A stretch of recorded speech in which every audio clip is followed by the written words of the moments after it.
Diálogo Franco, oferecimento Hospital Maternidade Policlin, a maior estrutura hospitalar da região, agora em Taubaté.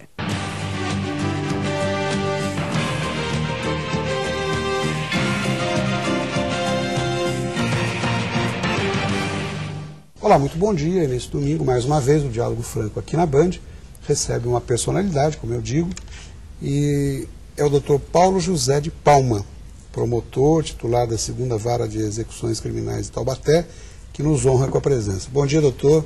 Prazer recebê-lo aqui. Bom dia, muito obrigado pelo convite. Eu quero registrar inicialmente que nós recebemos também, o Dr. Palma se faz acompanhar, do Dr. Paulo Rogério Bastos Costa, que é promotor também da Vara de Execuções Criminais, acompanha o Dr. Palma e muito nos honra aqui com a presença. Aliás, o Dr. Paulo Rogério é oriundo da sempre boa e velha Academia de Direito Largo São Francisco, e o meu filho tem a satisfação de dizer que está terminando esse ano em São Francisco.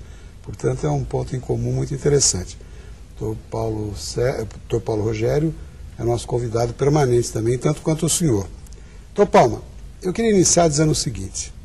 A imprensa de todo o país divulgou o parecer contrário à concessão do regime semiaberto a Suzane von Richthofen. É um caso que a mídia toda aí expôs esse assunto. Esse parecer contrário foi entregue pelo senhor à Justiça. Qual a razão do seu posicionamento, Dr. Palma? Na verdade, o Carlos Marcondes, quando nós apreciamos o processado, nós procuramos examinar não apenas as peças técnicas que constam do processo, como consideramos, outros sim, os antecedentes dos crimes praticados pela Suzane.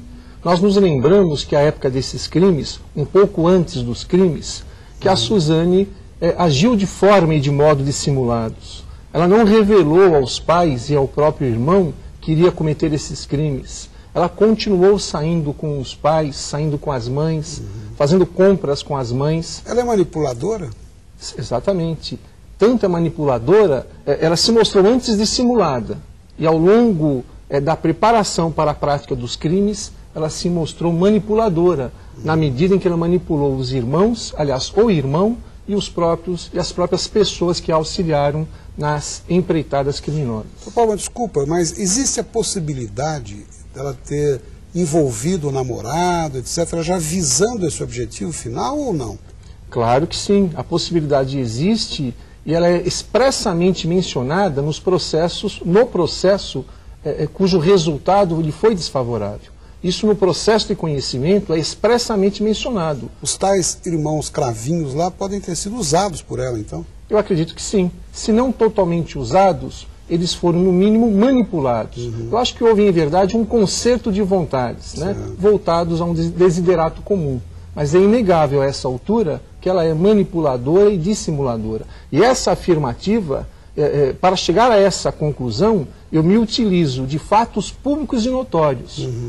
Os fatos anteriores aos crimes, o comportamento dela após os crimes, ao ir ao enterro dos pais, chorar daquela forma, chorar ao povo brasileiro. E mais um fato interessante, 1 ou 2 anos após os crimes, numa rede de televisão de abrangência nacional, ela voltou, orientada por sua assessoria jurídica, ela voltou a tentar enganar o povo. Ela buscou trazer o povo, os telespectadores dessa emissora de televisão, para o seu lado. Então,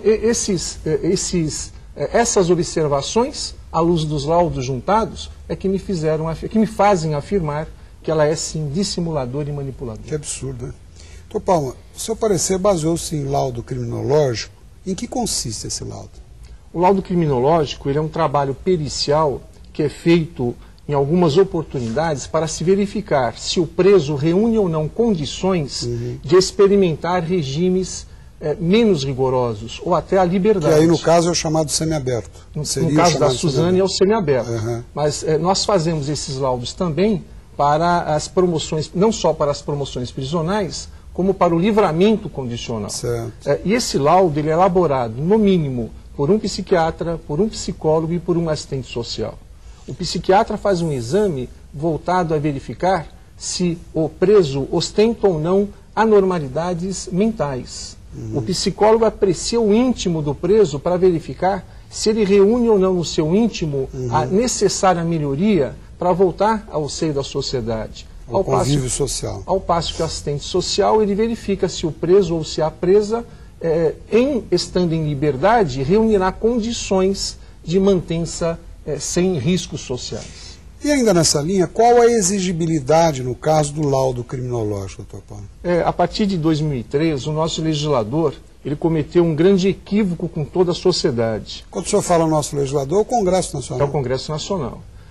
Até 2003, o exame criminológico ele era exigível para todas as promoções prisionais e para o livramento condicional. Ninguém conseguiria obter esses benefícios sem se submeter a esse exame.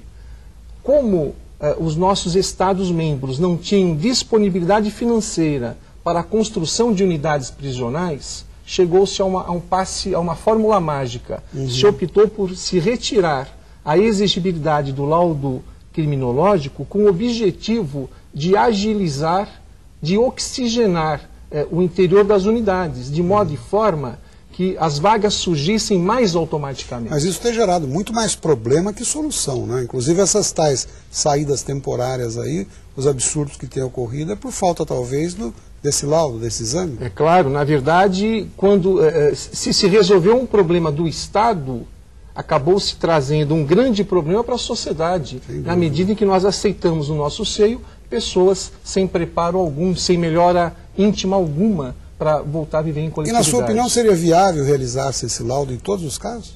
Eu acho que ao menos os crimes mais graves, tal qual os cometidos pela Suzane, teriam que sim que ser alvo do exame criminológico. E o senhor entende que a realização desses laudos, então, pode até prevenir ocorrências futuras? Claro, na medida em que nós nos inteiramos da pessoa que quer voltar à liberdade, na medida em que nós verificamos se essa pessoa tem ou não a necessária melhora íntima, nós saberemos se ela voltará ou não ao mundo marginal. A gente espera que há um esforço dos senhores do Ministério Público para que haja uma correção nisso, né? Parece-me que até um trabalho junto ao próprio Congresso Nacional para que seja revista essa situação, não é isso? É isso, há um trabalho, mas o trabalho maior, Carlos Marcondes, é o trabalho feito com a sociedade.